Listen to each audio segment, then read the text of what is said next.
Hello everyone, this is Darcenovia here. Wow, this is the 100th episode? Shit. I've been doing this for a long time. I've been doing this for 3 years now. To think that this all began with me reviewing Vector Prime, which was a Salvatore novel. Why am I bringing this up? Because the 100th episode is me reviewing a novel also by the same person that wrote Vector Prime, one of my favorite Star Wars books. The novelization of Episode 2, Attack of the Clones. Now, it's been a long time coming that I've been wanting to actually read this. And what do I think? Well, if anyone who's, a hardcore fan of the Star Wars Expanded Universe, they will tell you the prequel novelizations outshine the movies by a lot. Now, the episode 1 novelization I thought was great. The thing I felt like it did do was do what the movie didn't do and flesh out Anakin Skywalker as a character and showcase what kind of person he is. And we get to see more, of his character, and we get to read a bit more about his thoughts and what his wants are. Basically showing the side of Anakin that you don't get to see in the film.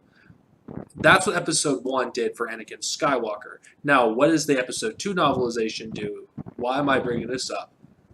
I'm going to make it no secret. Padme Amidala is one of my favorite characters in the Star Wars universe. And unfortunately, she isn't utilized very much in any Star Wars media. If she is ever featured in any Star Wars media, she's usually just mentioned or she's just a side character. Considering that this is a novelization of Attack of the Clones, which in my opinion I think is the worst movie of the original 6 Star Wars films. I think it, suffers through some poor acting, awkward romance, and the dialogue just being really bad. Now, and not to mention, not really getting to see Padme's side of their relationship. Because the thing about the movie, I disagree with George Lucas completely on this. The scenes that does show the more human side of Padme, the more feminine side of Padme, other than her dressing, in those outfits that you see throughout the movie, you get to see more of her in that. You get to read more of that in this book, that she has her own wants and desires. And we don't just see it from Anakin's perspective, because that's all we see in the film. We don't really get to see it from Padme's point of view. Any scene that does showcase it from her perspective, that it's cut from the film. It's on the cutting room door.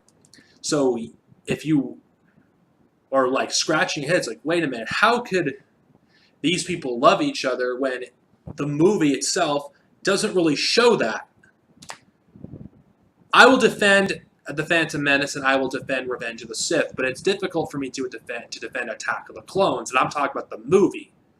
Because the movie, I feel like, doesn't do a good job of showing, both sides of the relationship. It seems kind of one-sided from Anakin's perspective, and Anakin's perspective only.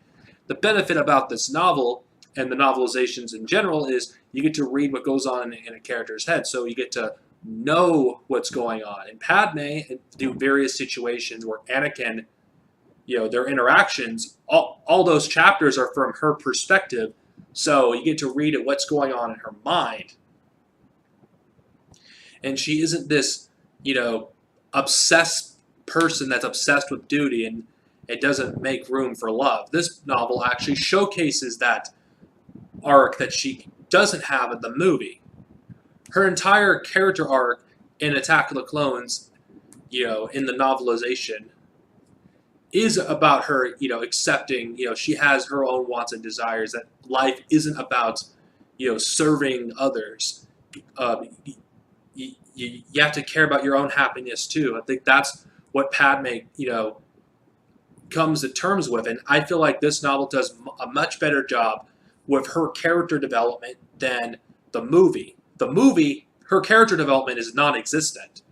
Her character development, oh, she falls in love with Anakin. She admits her love for Anakin, and that's it. You don't get to really see it develop throughout the story. In the novelization, you do. If George Lucas didn't cut some of those scenes out, we probably would have had a more coherent love story between Anakin and Padme. If you ask me, if you have a huge issue with Anakin and Padme's love story and how they fell in love to begin with, I think you need to read the novelization of Attack of the Clones. Not only do I feel like it does a better job of actually explaining Anakin's feelings and Padme, so Anakin's feelings doesn't seem to be kind of creepy. And not to mention, the dialogue is tweaked a bit, so it doesn't seem as bad. It doesn't seem bad. The additional scenes actually fleshes out both characters' relationship. That it doesn't seem like it's a one-sided relationship. It seems like it's genuine.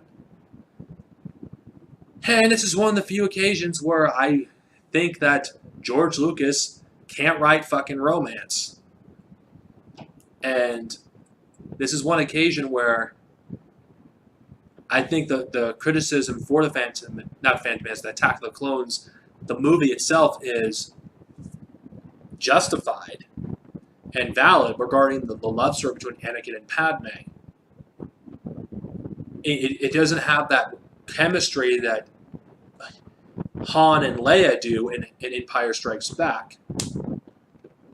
Now, the novelization, I feel like, does rectify that a lot.